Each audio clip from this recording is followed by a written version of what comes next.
A movie where Guy Pearce is quiet and brooding for the entire thing, and Robert Pattinson plays a southern simpleton. Could it be good? Yeah.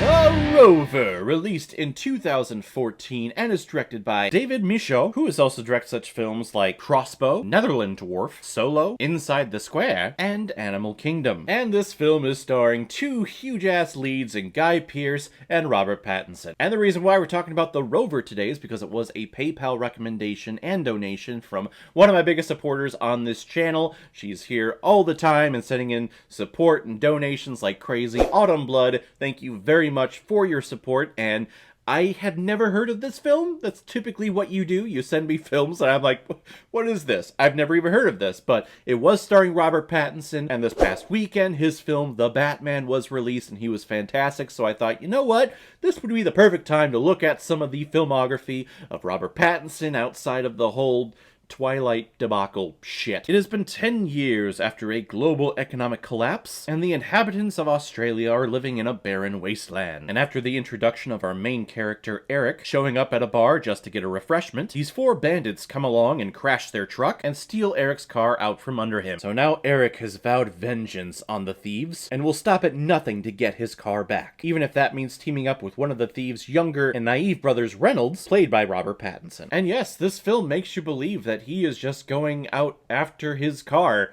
for the entire thing. This is almost a 2-hour film, and it's just a, hey, you stole my car, I want my car back, revenge tale. It is up until the ending, and the ending is actually quite beautiful. I'm definitely not going to spoil it because it hit me here. Just wow, that ending was amazing, but the entire time I'm thinking that, wow, this would be like Vin Diesel's favorite revenge film to watch again and again and again. You stole my car's family. If you steal my car, I'm gonna come after you very fast and very furiously. But this film actually turned out to be one thrilling character study into these two people who, you can tell, just completely hate each other. At least Eric hates Reynolds. Guy Pearce hates Robert Pattinson in the film. Robert Pattinson is just kind of there. He's definitely mentally challenged. He is a simpleton. He's trying to understand things. His brother, who is part of this gang, left him for dead because they thought he was dead, and he doesn't understand why they would abandon him when he is shot and he's bleeding out. And at first, Eric takes him in to get him sutured and get him fixed up so that he can tell him where the thieves went with his car so we can go out and get it. But along their journey, you can tell that there is a warming of each other to each other and an admiration that they both develop for each other. And I said it was a car revenge tale, and it is, but it's a revenge tale really for a lot of different concepts. Eric used to be a soldier until he abandoned his post because he found his wife cheating on him and murdered both his wife and the person she was cheating on him with. But that wasn't the part that really pissed him off. What pissed him off is that no one cared. No one came after him to seek justice for what he did. He just did the terrible thing, and everything else in the world went on as it always does. So you can tell this guy has so much anger and so much violence that is just stored up into him that it is just going to erupt and boil over into some like murderous murder spree that really goes on here. And you think it's all for a car, but it's not. I promise you, it is not. Oh god, I really want to spoil it, but I'm not going to. I like seeing Guy Pearce in these roles of him just kind of being quiet and that outsider, that dirty outsider who's just kind of cruising along, almost like a Mad Max type character, which makes sense, we're in Australia. And plus, Guy Pearce is Australian himself, so I'm sure this was a lot of fun to shoot. Now that I'm thinking about it, the last Australian film that I saw Guy Pearce star in was The Adventures of Priscilla, Queen of the Desert. So, to go from that in 1994 to 2014, where he's this. Wow, that's versatility. That is range when it comes to actors. And Robert Pattinson provides such a great, simple, unique performance in this character of Reynolds. I think if you're trying to learn the craft of being an agent for performers and artists, I think the career of Robert Pattinson needs to be studied. Getting his first breakthrough with this teenage young adult franchise that was so popular, that put his name out there and his face out there for everyone to see, and because Twilight is just so frickin' terrible, that he decides, I'm gonna build up myself and build up my name again and try to separate it from all of these stupid young adult franchises that I've been a part of and do these small independent-like features. And he's phenomenal in them. I always thought of him as the guy from Twilight who just sucks. He can't act and he sparkles. The man is a fantastic actor. And it all built up to him landing the amazing role of Batman this past weekend in The Batman, which is one of the biggest characters in the whole world. That's how you do it. You put your name out there, maybe it's not a great little piece, and you start building it back up with all these small little intricate little roles in all these small little films until eventually you land the big dog when you land Batman. I really enjoyed this film. I wasn't sure how I was feeling about it halfway through.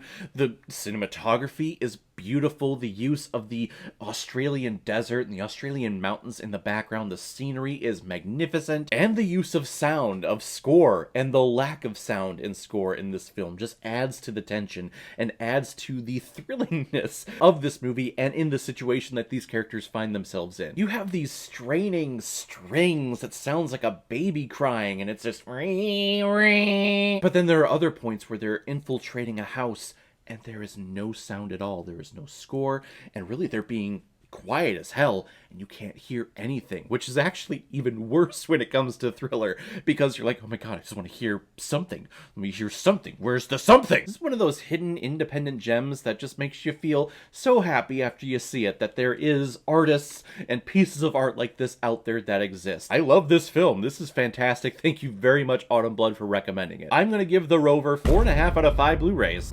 It's good. It's good. Alright everyone, now because my favorite part of my video is where I pick which movie I'm going to be watching next, and the next one comes as a PayPal recommendation from one of my biggest contributors and supporters to this channel. He's only donated a couple of times, like 2 times I think, but the donation that you sent me this past time, Solid Ghost, is insanely ridiculous, and I am so... I'm speechless. That donation amount was amazing. Thank you so much. I'm just going to take the next, 10 seconds to say thank you.